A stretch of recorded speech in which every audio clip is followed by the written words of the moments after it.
Hello, welcome to a discussion between myself, Eric Halverson, CEO of Black Gold Farms, my brother, John Halverson, COO of Black Gold Farms, and to all of the interested parties joining us today.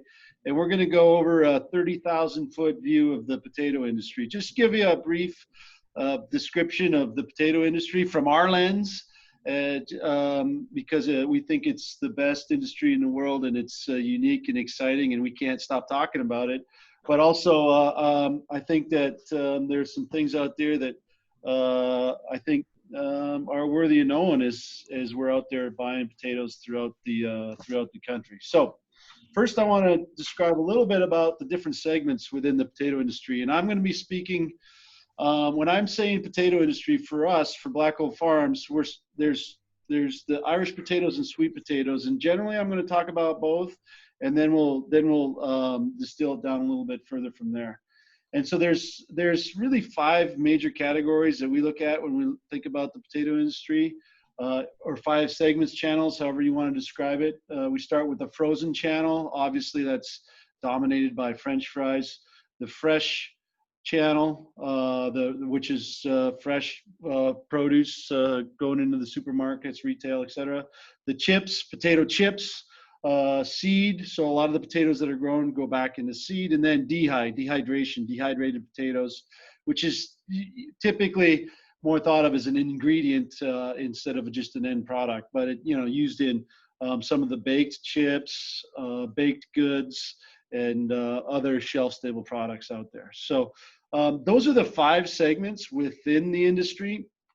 And if you look at them here, I'm going to quote a few stats from the National Potato Council here about utilization of potatoes in the U.S. And when you look at the different categories, 60% is in the frozen product category. So, and of that, 55% is French fries. So obviously, a lot of those potatoes are hitting quick service restaurants. And then there are 21% of chips and shoestrings. So, and majority of that is chips. 16% dehydrated, which is a big part of it. Now that's the overall process. That's the breakout of the process potatoes.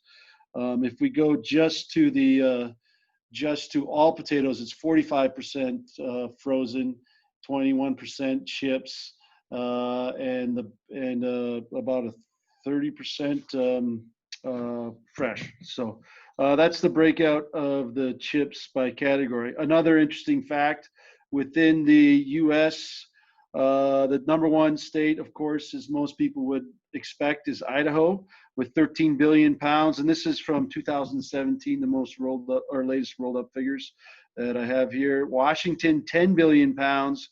And then a pretty steep drop off to Wisconsin is number 3 at 2.8 billion, and North Dakota, which is where I'm at right now, the headquarters of Black Gold Farms, at 2.4 billion pounds. So those top two, of course, a large portion of that, again, is back into the frozen products and French fries, as well as a lot of the stuff that hits the retail markets in the russet variety.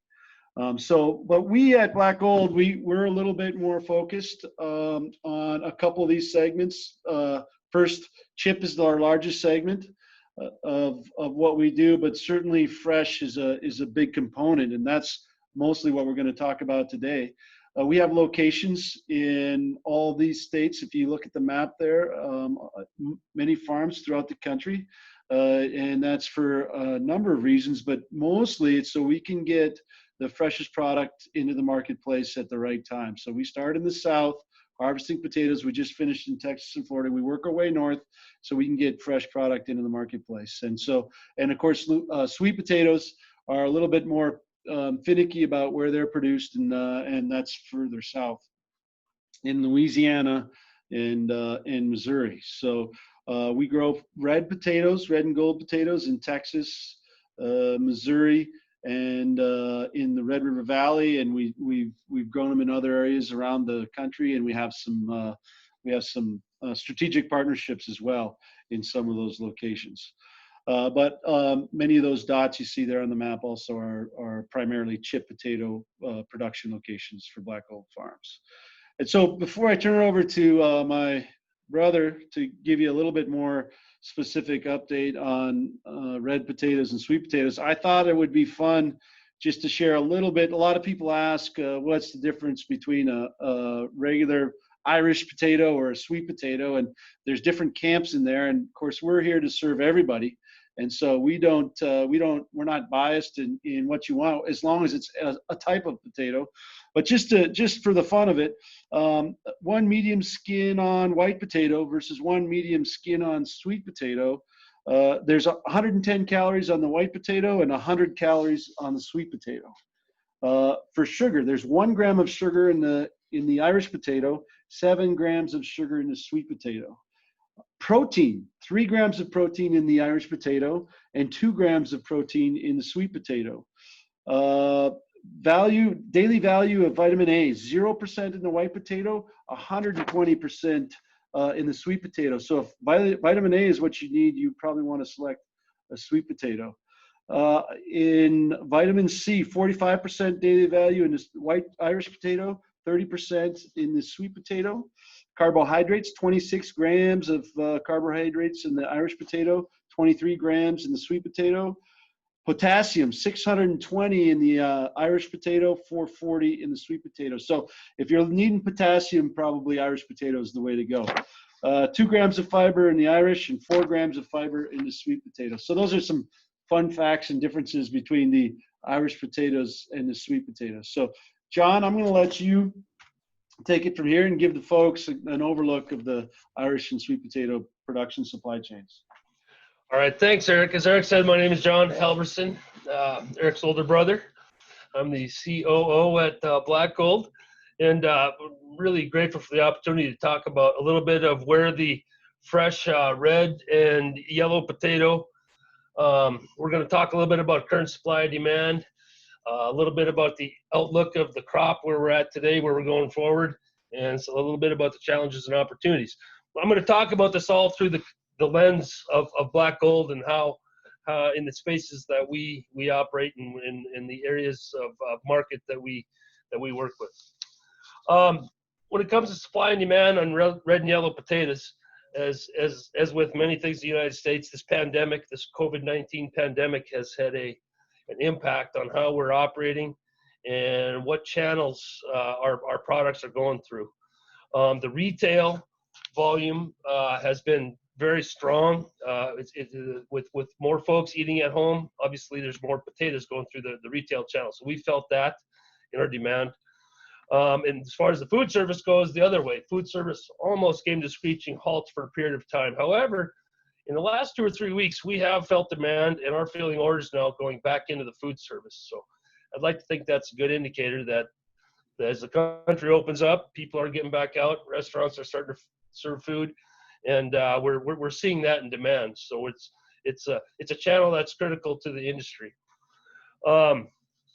So as we kind of open the country up and the pandemic, although not gone away, but as we're learning to deal with it, the retail demand actually has probably not softened as much as the food service demand has been coming back. So the retail demand's been kind of, I think I've heard it described as lumpy.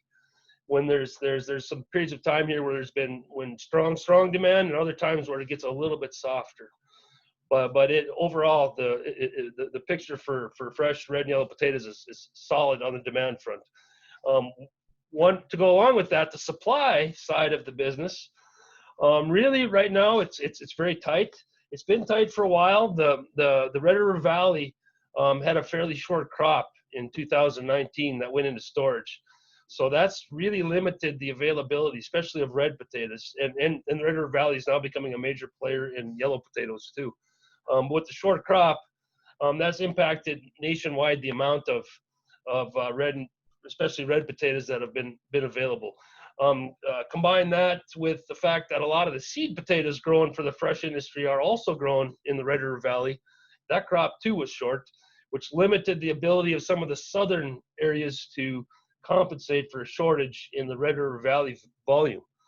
So we've seen very strong demand as we started up. Eric mentioned we had a new partner this year in McAllen, Texas, actually. So we started our fresh crop back in the latter part of April, which we felt the demand, and we tried to provide a solution to our customers in the south central part of the United States, and we had a partner that was able to do that, and that curtailed. We went right into our own potatoes in South Texas too, and we've wrapped that crop up here about a week or so ago. Had a nice crop in Texas, and we've also been watching Florida. Florida started with their typical volume in southern central Florida, moved on up into the Hastings area, and that crop is essentially wrapping up as well. As happens towards the middle of June, lots of rain happens in Florida. We have a farm also in Florida in Suwannee County, and we finished our chip harvest there here over this last weekend, and it was time to be done. Florida becomes a challenge once you get past about the 15th of June, and the fact that it rains almost every day, and it's very hot, and that doesn't bode well for the colored potatoes. Currently, I'm sitting right here in Arbor, Missouri right now, and we just started harvest of our red potato crop here. I guess about almost a week ago now. The crop appears to be very nice. We had a few little bumps here as we started, but in general, the quality of this crop looks to be very nice. We had maybe a little bit of internal challenge early on, but I think what we're seeing now looks very nice, and we're very happy with the crop that we're putting out in the marketplace right now. Demand is very strong. We have as much demand as we have capacity here at the farm and at the shed. So we feel like we'll be able to move through this crop. Our goal is to be done somewhere between the 10th and the 15th of July. The weather's been pretty nice to us thus far.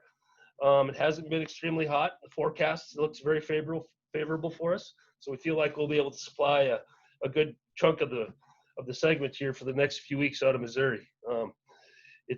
Missouri's a compact, short windowed, fills a very good niche for a lot of our customers. So we're happy to be supplying potatoes out of here. We also have two farms out in North Carolina where we grow chip potatoes, and we have our neighbors and our friends in the area also grow fresh potatoes, and that area has been really challenged with a lot of rain here, really in the whole month of May and now into June. It stayed pretty wet, so I'm sure there'll be some challenges there with the fresh potatoes after having sat in saturated soils. Our friends up in Virginia on the Virginia shore, I think their crop is coming along. It's a little bit later. They feel like we feel like the crop on the eastern shore there is going to be a little bit lighter, but I think they will come on here about the first week, if not the first week, the second week of July, and that they will should have a fair amount of white potatoes. In Virginia, there's a lot of white potatoes, not as many reds, and quite a few yellows nowadays too. The other area right now that's shipping potatoes is California. California planted a few less acres this year, although they've had a very nice crop, I believe. Movement's been pretty solid out of there, but I think they're on the backside of the early part in Kern County there too. The one area that hasn't had a lot of potatoes, the growers in Arizona this year. There's one or two of the major players that did not plant any colored potatoes this year. It's a challenging area, and I think they've chosen to do other things. So that really leaves us here in this time frame of the middle of June until the Big Lake, Minnesota area kicks off, which is likely the last week of July, and Wisconsin, depending on how that crop comes along, last week of July or so. There'll be some tight supply window for the next really month, I think, until about the 25th. I understand the Big Lake crop is coming on, looks all right. Probably going to be a week or 10 days earlier than it was last year. Other northern crops, the Red River Valley, the crop is planted, moving along. There's been fairly significant rain in the northern part of the Red River Valley. I think there's some spots that might have some impact, but it's awful early yet to tell. I think in general, acreage is about flat, and there's quite a bit of optimism after the challenges of last year in the Red River Valley. Some of the opportunities that we see here and that we're focused on, we're continually trying to understand the impacts of COVID and how we need to work with our customers and the marketplace to be able to fill supply gaps and put the right product out there at the right time. So I think our teams are really trying to understand how to deal with this and how to best serve our customers through the pandemic. The other opportunity that we're fortunate to have is this summertime window, which is a niche that Black Gold's found that we can fill. It's a challenge. We grow potatoes in some challenging, non-traditional potato production areas, and Missouri is one of those. Missouri and northern Arkansas are one of those areas, and it has its challenges. It has its up and downs as far as what Mother Nature deals with us. But we've been blessed this year with nice quality, nice yield, and we're it's a big opportunity for us for the next 3 weeks or 3 or 4 weeks. Moving on to sweet potatoes. As with Irish potatoes, the impact of COVID has been substantial. I think we've felt more of an increased demand and a sustained increase in that demand since the onset of the pandemic. Our movement has been strong. It stayed strong. We're year over year, we're consistently seeing a substantial increase week over week to some of the same areas we're shipping. So the demand there is definitely strong. I think as with the Irish potato world, the processing sector has felt the impact of the pandemic in that the amount of sweet potato French fries being consumed in the food service industry, of course, has slowed up. But our customers tell us that things are picking up there as well as some of the export business in the sweet potato industry was really affected, by the pandemic as well. Feels like that's starting to come back more into normal too. So supply feels fairly balanced in the sweet potato world. I know at Black Gold, we're looking to go cured to cured, as the industry says, with our old crop until we can cure it into new crop. We have been really fortunate. We had a nice fresh crop in 2019 that's been storing very well. The quality's been fantastic. And we continue to pack that out. We'll likely continue to pack old crop till about October 1st, when the new crop is cured and ready to go. The 2020 crop outlook, in general, throughout the United States, sweet potatoes have been planted pretty much on time. I think planting's gone pretty well. Excuse me. I think the acreage in what we call the Ark-La-Miss region, Arkansas, Louisiana, Mississippi, will likely be pretty flat. We understand there may be a few more acres planted in North Carolina than was planted in 2019, which will probably be needed to fill this sustained increased demand we've been feeling. So early in the stages of growth for the 2020 crop, but as of now, all things look well. There's no major watchouts, I don't believe, to talk about. When it comes to challenges and opportunities in the sweet potato industry, we continue to see the demand for a smaller profile sweet potato, more packaging opportunities. The amount of packaged product that we're moving into the retail sector continues to increase every year now for the last 3 or 4 years. Whereas it used to be a very small item, now it's creeping up on becoming it's not the majority yet, but if it continues to increase the demand for the 3-pound bags, the 5-pound bags, 8-pound bags, we'll likely see that product surpass the volume of the traditional bulk carton or RPC container. And as that happens, we're exploring other opportunities on how we can package potatoes and sweet potatoes and supply our customers with what it is they want. Our majors at Black Gold, our major sweet potato farm where we for the fresh industry is in Delhi, Louisiana, on the Macon Ridge, and we grow a Beauregard type potato there with a smooth, bright orange skin.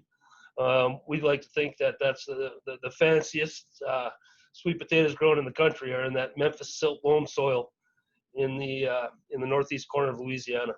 So our crop, as around the country, went in very nice, got planted timely, and is off to a great start. So that's kind of an overview of where we are in the from the lens of Black Gold Farms in both the Irish potato and sweet potato world. So with that, Eric, Yeah, well, I think field any questions. Yeah, I think you wrap up, and if we don't have any questions, what we can do is make sure that we're available via email, eric.halverson@blackgoldfarms.com or john.halverson@blackgoldfarms.com. We'll be happy to answer any of your questions as the season goes through the rest of the year. So, or if anybody has any questions here. Yeah. I see Zay holding up your hands. Hey guys, nice to see you. I actually have a few questions for you. I'm working on a story just on the effect of COVID on the potato industry, more Irish, of course, potatoes, not sweet potatoes. But did you alter your acreage at all this year based on what you had originally planned because of what happened this spring?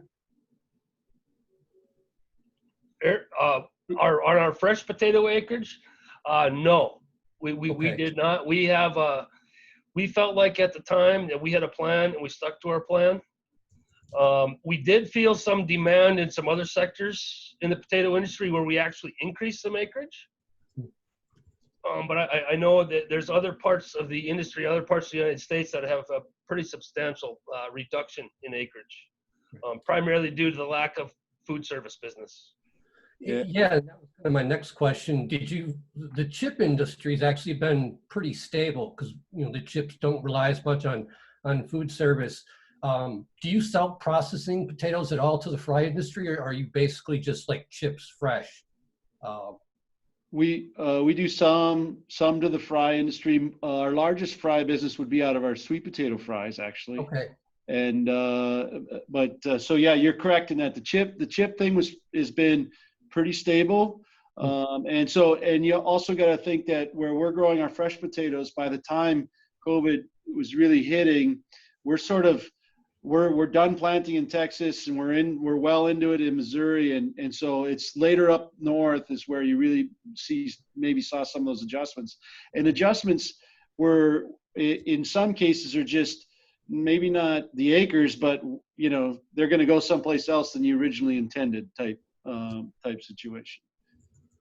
Are you concerned at all about all the leftover potatoes in the Pacific Northwest and other regions flooding your markets this fall if we can't get those bought up by the government or given away or whatever else?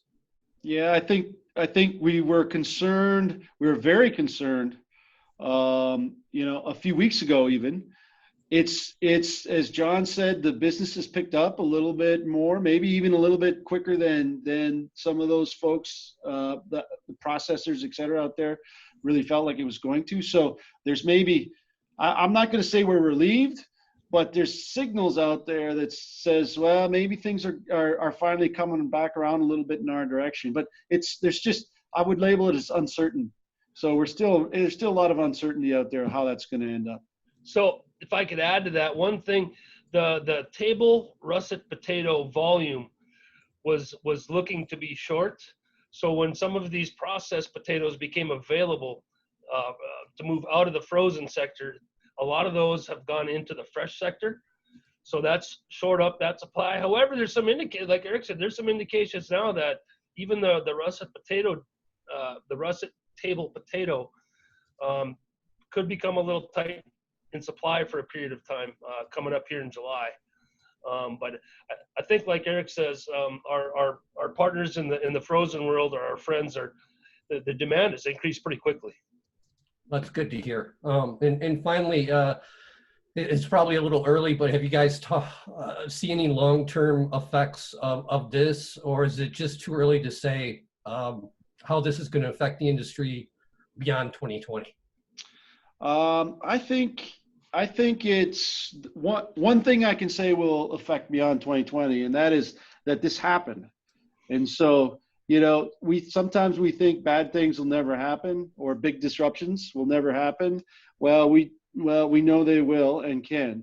And so as we think about the risk of potato production and production of a perishable product, I think we're going to keep that in the back of our minds is that, things can happen out there. We already have a lot of variables that we face in terms of Mother Nature, et cetera.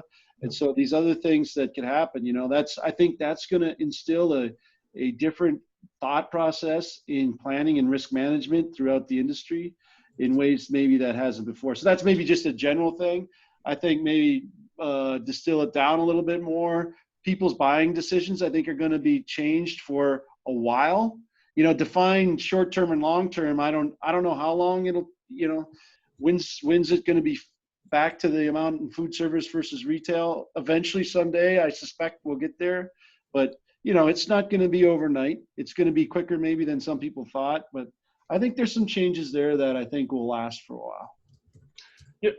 One thing, too, that I want to point out is that, the agricultural industry was deemed essential throughout this pandemic. And I just want to maybe publicly thank our teams at Black Gold for working through this. We have been affected internally by the COVID virus, and we've taken lots of steps in working to ensure that our workplaces are safe. And that's had an impact on our business this year too, and just how we think about things and how we're, when we plant sweet potatoes, there's people that do that, and they sit right next to each other. And we've had to take a lot of steps to ensure a safe workplace. But we were fortunate in the first place to be able to continue working, and our industry was able to provide that. But it was an added responsibility on our business to make sure that we're doing the right thing. And we don't have many team members watching this, but a big thank you should go to them for being able to do that. Thank you, John. I appreciate you saying that. And that's all the questions I have. If anybody else has any, I didn't mean to hog it. I just didn't. We're glad we had questions. We're glad somebody asked some questions because I didn't want to have to just sit here and talk with my brother all day. Hey, Keith. Nice to see you. Hey, Zeke. Good. Long time no see. Yep. Congrats on the new job there. So I appreciate your time, everyone. All right. Thanks, Zeke. This is for you, Zeke. Wait, I'm backwards in the camera. Right here. I'm a Michigan fan, Keith. I know. Oh, okay. You remember? Okay.